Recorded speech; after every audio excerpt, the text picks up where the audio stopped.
नमस्कार। इस समय आप देख रहे हैं news in India. News in India में आपका स्वागत है। आइए नजर डालते हैं आज की कुछ खास खबरों पर।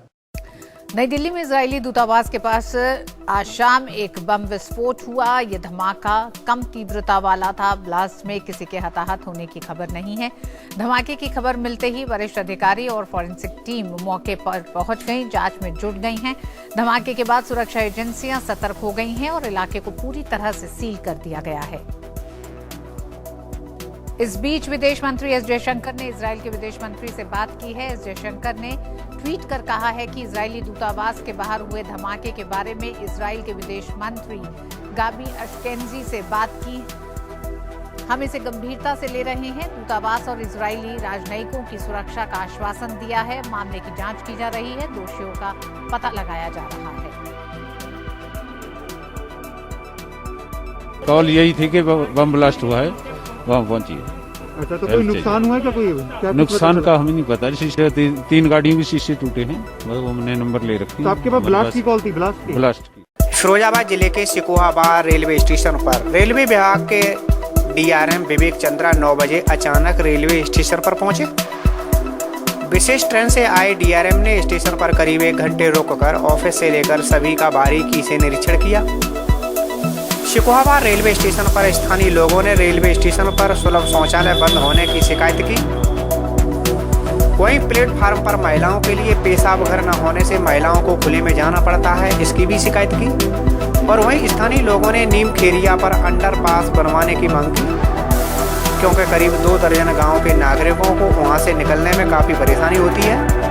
इस पर डीआरएम ने समस्या के शीघ्र निस्तारण का आश्वासन दिया। निरीक्षण के दौरान जब मीडिया ने पूछा कि ये आदर्श रेलवे स्टेशन है लेकिन यहाँ सुविधा कोई नहीं है, इस पर डीआरएम ने बचाव करते हुए कहा कि काम चल रहा है।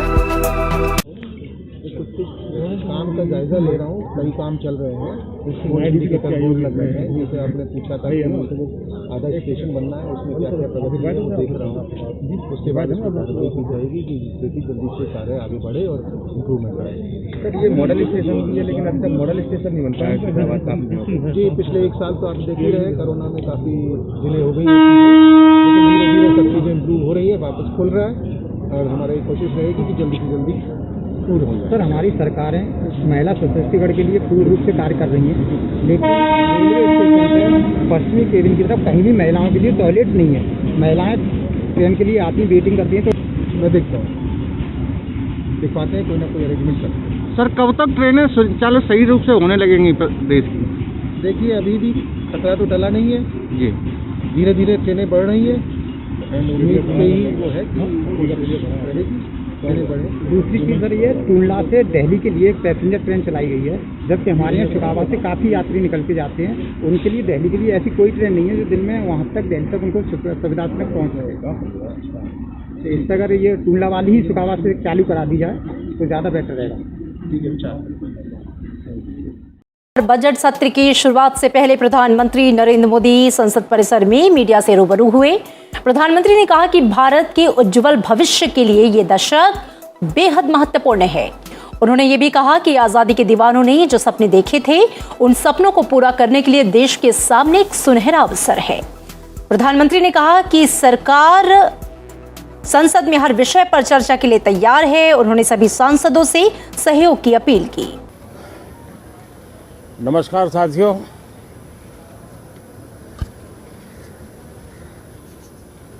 इस दशक का आज ये पहला सत्र प्रारंभ हो रहा है। भारत के उज्जवल भविष्य के लिए ये दशक बहुत ही महत्वपूर्ण है और इसलिए प्रारंभ से ही आजादी के दीवानों ने जो सपने देखे थे, उन सपनों को, उन संकल्पों को तेज गति से सिद्ध करने का ये स्वर्णिम अवसर अब देश के पास आया है। इस दशक का भरपूर उपयोग हो और इसलिए इस सत्र में इस पूरे दशक को ध्यान में रखते हुए चर्चाएं हो, सभी प्रकार के विचारों की प्रस्तुति हो और उत्तम मंथन से उत्तम अमृत प्राप्त हो, ये देश की अपेक्षाएं हैं।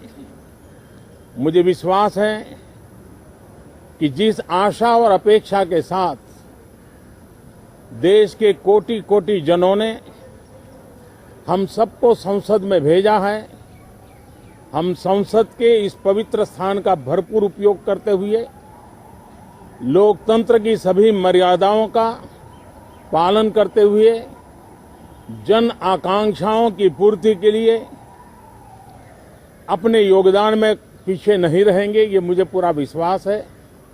सभी सांसद इस सत्र को और अधिक उत्तम बनाएंगे, ये मेरा पूरा विश्वास है। ये बजट का भी सत्र है। वैसे शायद भारत के इतिहास में पहली बार हुआ कि 2020 में एक नहीं, हमें वित्त मंत्री जी को अलग अलग पैकेज के रूप में एक प्रकार से 4-5 मिनी बजट देने पड़े। यानी 2020 एक प्रकार से लगातार मिनी बजट का सिलसिला चलता रहा और इसलिए ये बजट भी उन 4-5 बजट की श्रृंखला में ही देखा जाएगा, ये मुझे पूरा विश्वास है। मैं फिर एक बार आज आदरणीय राष्ट्रपति जी के मार्गदर्शन में दो सदन के सभी सांसद मिलकर के उनके संदेश को आगे बढ़ाने के लिए प्रतिबद्ध हैं, प्रयासरत हैं। बहुत बहुत धन्यवाद। मैनपुरी में मुखबिर की सूचना पर कोतवाली पुलिस ने बदमाशों की घेराबंदी की तो बदमाशों ने पुलिस को देखकर फायरिंग कर दी। पुलिस ने भी जवाबी कार्रवाई करते हुए 2 बदमाशों को पकड़ लिया। 2 मौके से भाग निकले। पकड़े गए बदमाशों से 50,000 की नकदी और तमंचे बरामद किए गए हैं। मैनपुरी एएसपी मधुवर कुमार ने बताया कि करेल चौराहा के निकट 16 जनवरी को एक लूट की घटना हुई थी। बदमाशों ने एक युवक से 90,000 रुपए की नकदी लूट ली थी, जिसका कोतवाली पुलिस ने मुकदमा दर्ज किया था। मुखबिर से जानकारी मिली कि सफेद कार में कुछ बदमाश करेल से मैनपुरी की तरफ आ रहे हैं। सूचना पर पुलिस ने मैनपुरी करेल मार्ग पर सिंहपुर पुल के निकट सफेद कार को रोका तो पुलिस को देखकर कार सवार बदमाश भागने लगे। पुलिस ने पीछा किया तो बदमाशों ने फायरिंग कर दी। पुलिस ने बचाव करते हुए भाग रहे 2 बदमाशों को पकड़ लिया। 2 नहर के किनारे दलीपुर सथनी की तरफ भाग गए। पुलिस दोनों को थाने ले आई। पूछताछ में एक ने अपना नाम अनिल पुत्र मातादीन निवासी मुडरी थाना जसराना जनपद फिरोजाबाद और दूसरे ने अपना नाम अजीत कुमार पुत्र महावीर निवासी लोधपुर थाना जसराना जनपद फिरोजाबाद बताया है। भागे हुए साथियों का नाम करू उर्फ शांति स्वरूप पुत्र चंद्रपाल निवासी सैजलपुर थाना शिकोहाबाद, बंटू पुत्र अज्ञात निवासी नगला फेस्ती थाना एका बताया है। पकड़े गए आरोपियों के कब्जे से तमंचा और कारतूस बरामद किया गया है। आरोपियों से 50,000 रुपए की नकदी भी बरामद की गई। इन बदमाशों ने 16 जनवरी को हुई लूट की घटना का इकबाल भी किया है। पकड़े गए अनिल के खिलाफ आगरा, मैनपुरी, फिरोजाबाद के कई थानों में 10 मुकदमे दर्ज हैं, तो अजीत के खिलाफ 7 मुकदमे दर्ज हैं। ये थाना कोतवाली नगर में दिनांक 16 तारीख को एक राजू नाम के व्यक्ति से जो कालिंदी एक्सप्रेस से उतरा था और अपने घर रतिभानपुर जा रहा था, तभी रास्ते में करल चौराहे से इसे 4 व्यक्तियों द्वारा इंजॉय गाड़ी सवार थे, उन्होंने अपनी गाड़ी में बैठाला और बाद में इसको लूट के इसके 90,000 रुपये छीनकर इसको उतार दिया था। इसके लिए सीओ नगर साहब की नेतृत्व में प्रभारी निरीक्षक कोतवाली, स्वाट और सर्विलांस टीम को लगाया गया था। इन्होंने इसमें सफलता प्राप्त की और जो एंजॉय गाड़ी है उस पर उसको चिन्हित किया और उसके साथ आज इन्होंने उनको गिरफ्तार करके रिमांड के लिए रिमांड के लिए न्यायालय भेजा जा रहा है। कितनी बरामदगी हुई सर, क्या क्या बरामद किया? इससे लगभग 50,000 रुपये की बरामदगी हुई है। 2 तमंचे बरामद हुए हैं और जो घटना में इन्होंने गाड़ी प्रयुक्त की थी उसकी बरामदगी हुई है। कोई फरार भी है सर इस मामले में? अभी 2 अभियुक्त इसमें गिरफ्तार नहीं हुए हैं और उनकी गिरफ्तारी के प्रयास किए जा रहे हैं। उत्तर प्रदेश के मुरादाबाद आगरा हाईवे पर बड़ा सड़क हादसा हो गया, जहां एक मिनी बस ट्रक और कैंटर से टकरा गई। इस दुर्घटना में 10 लोगों की मौत की खबर है, जबकि करीब 12 लोग घायल बताए जा रहे हैं। सीएम योगी आदित्यनाथ ने मृतकों के परिवारीजनों को 2-2 लाख रुपए और घायलों को 50-50 हजार रुपए आर्थिक सहायता का ऐलान किया है। घायलों को मुरादाबाद जिला अस्पताल में भर्ती कराया गया है। ये निजी बस बिलारी से मुरादाबाद जा रही थी। नानपुर के पास ये एक ट्रक और कैंटर से टकरा गई। प्रत्यक्षदर्शियों का कहना है कि यह हादसा ओवरटेकिंग के चक्कर में हुआ। दुर्घटना की सूचना मिलते ही मौके पर पहुंची पुलिस ने आसपास के लोगों की मदद से घायलों को अस्पताल पहुंचाया। मौके पर डीएम और एसएसपी ने पहुंचकर राहत कार्य का खुद जायजा लिया। एसएसपी ने बताया कि मौके पर फॉरेंसिक टीम भी बुला ली गई है। उन्होंने बताया कि हादसा ओवरटेकिंग के चक्कर में हुआ है। 3 वाहन आपस में बुरी तरह टकरा गए थे, जिसमें 10 लोगों की दुखद मौत हो गई। उधर सीएम योगी आदित्यनाथ ने जिला प्रशासन के अधिकारियों को हादसे में घायल लोगों का समुचित उपचार कराने के आदेश दिए। उन्होंने दुर्घटना में लोगों की मृत्यु पर गहरा शोक व्यक्त किया। 8:15 बजे सूचना मिल गई थी कि एक एक्सीडेंट हुआ है जिसमें काफ़ी लोग घायल हैं और यहाँ पे तुरंत जो ज़िले की रेस्क्यू टीम है, इंक्लूडिंग फायर ऑफिसर से लेकर के आरटीसी के जवानों सबको लगाया गया और लगभग 20 मिनट के अंदर हम लोगों ने सारे लोगों को रेस्क्यू कर लिया था। उसमें दुर्भाग्यपूर्ण ये है कि इसमें 10 लोगों की डेथ हो गई है। जो प्रारंभिक कारण है घटना का वो ओवर टेकिंग का सामने आ रहा है। घटनास्थल देखने से भी चल रहा है। फॉरेंसिक टीम आ गई है कारणों का पता लगाने के लिए। रेस्क्यू लगभग हमारा पूरा हो चुका है। मरने वाले थे वो क्या बस में सवार थे? उसमें बस में सवार थे और उसमें डीसीएम में भी सवार थे, उसमें ट्रक में भी सवार एक आदमी की डेथ हुई है। तो तीनों गाड़ियों से डेथ हुई है। जी, 3 गाड़ियों का एक्सीडेंट हुआ है। सर कॉज क्या लगा रहा है? कारण जो अभी तक की छानबीन में और जो यहाँ पे लोग चश्मदीद हैं ड्राइवर से जो बात हुई है उसके आधार पे ओवर टेकिंग की जा रही थी और वो उसी बीच अनियंत्रित हुई चीज़ें जिसमें तीनों गाड़ियाँ आपस में टकराई और फिर ये दुर्भाग्यपूर्ण घटना हुई। कोरोना संकट के बीच आज से संसद का बजट सत्र शुरू हो गया। सत्र के पहले दिन राष्ट्रपति रामनाथ कोविंद ने दोनों सदनों की संयुक्त बैठक को संबोधित किया। संयुक्त अधिवेशन में अभिभाषण के दौरान राष्ट्रपति ने कहा कि व्यापक विमर्श के बाद संसद ने 7 महीने पहले 3 महत्वपूर्ण कृषि सुधार कानून पारित किए। हालांकि सर्वोच्च अदालत ने इन कानूनों के अमल पर रोक लगाई है और सरकार उच्चतम न्यायालय के निर्णय का पालन करेगी। उन्होंने कहा कि पिछले दिनों हुआ तिरंगे और गणतंत्र दिवस जैसे पवित्र दिन का अपमान बहुत दुर्भाग्यपूर्ण है। व्यापक विमर्श के बाद संसद ने 7 महीने पूर्व 3 महत्वपूर्ण कृषि सुधार, कृषक उपज व्यापार और कृषक संवर्धन और सरलीकरण विधेयक, कृषि सशक्तिकरण और संरक्षण, कीमत आश्वासन और कृषि सेवा करार विधेयक और आवश्यक वस्तु संशोधन विधेयक पारित किए हैं।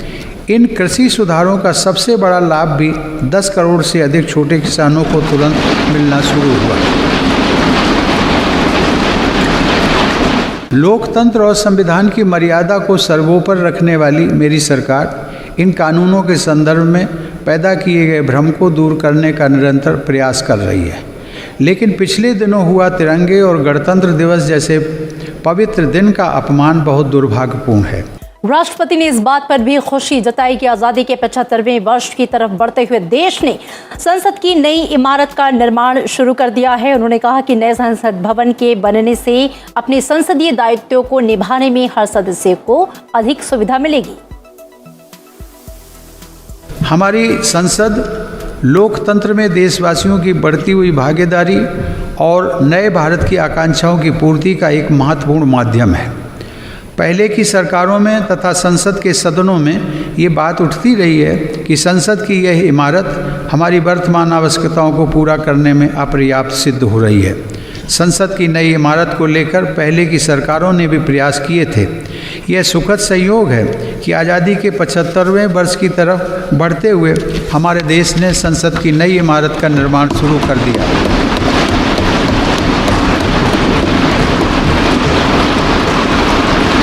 नए संसद भवन के बनने से अपने संसदीय दायित्वों को निभाने में हर सदस्य को अधिक सुविधा मिलेगी।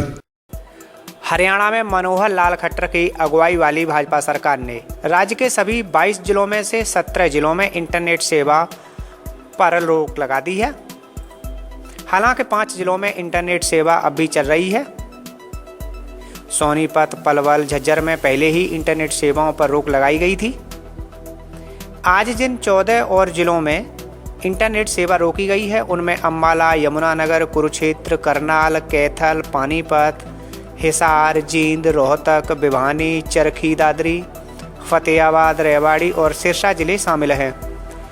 इन जिलों में वॉइस कॉल को छोड़कर इंटरनेट सेवाओं को 30 जनवरी शाम 5 बजे तक के लिए बंद करने का निर्णय लिया गया है। वहीं प्रदेश के जिन 5 जिलों में इंटरनेट सेवा चल रही है उनमें गुरुग्राम, फरीदाबाद, नूह, पंचकुला और महेंद्रगढ़ शामिल हैं। सरकार ने ये आदेश क्षेत्र में शांति और सार्वजनिक व्यवस्था में किसी भी प्रकार की गड़बड़ी रोकने के लिए जारी किए हैं। सरकार ने सभी टेलीकॉम ऑपरेटरों को इन निर्देशों का पालन करने के लिए कहा है।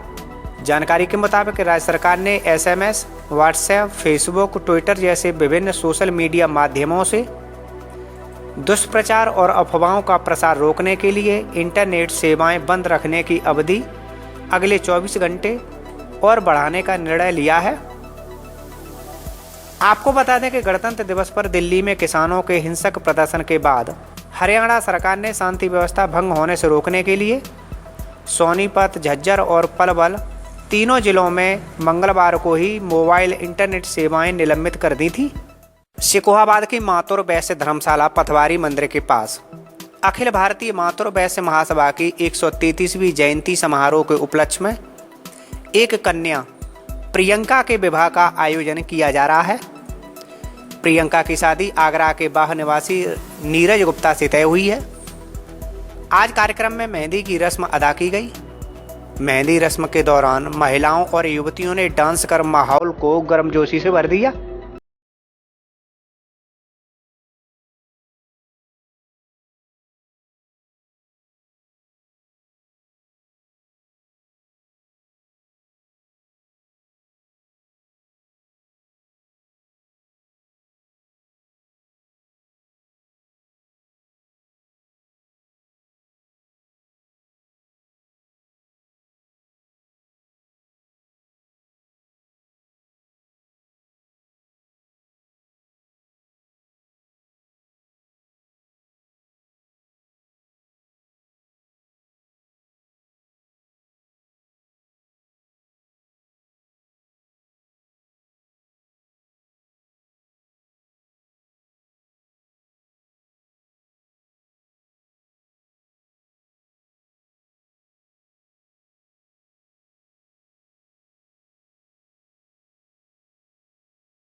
मैं डॉक्टर मधुरिमा गुप्ता। आज का ये कार्यक्रम बहुत ही सौभाग्यशाली कार्यक्रम है जो कि सौकांक्षणी प्रियंका माथुर वैश्य पाचौरी बारखेड़ी से आई हुई हैं, जलगांव महाराष्ट्र से, और नीरज गुप्ता जो कि बाहा के निवासी हैं, उनके साथ आज ये मांगलिक कार्यक्रम होने जा रहा है। ये हमारा परम सौभाग्य है और हम सभी इसके साक्षी बन रहे हैं। ये एक ऐसा पुनीत कार्य सागा सभा, शिकोहाबाद महिला मंडल और युवा दल के सानिध्य में मिलकर के हो रहा है कि एक बिटिया का विवाह ये संपन्न कराया जा रहा है। ये अखिल भारतीय माथुर वैश्य महासभा के इतिहास में ये पहला कार्यक्रम है। इस कार्यक्रम के हम सभी साक्षी हैं और मैं यही कहना चाहूँगी कि दो वंश मिले, दो हंस मिले, दो हृदयों ने चलना एक साथ स्वीकार किया। ऐसी जोड़ी को हम बहुत बहुत शुभाशीष देते हैं, बहुत बहुत मंगल कामनाएं प्रेषित करते हैं।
नमस्कार, मैं दीपाली संदीप गुप्ता भोपाल से हूँ।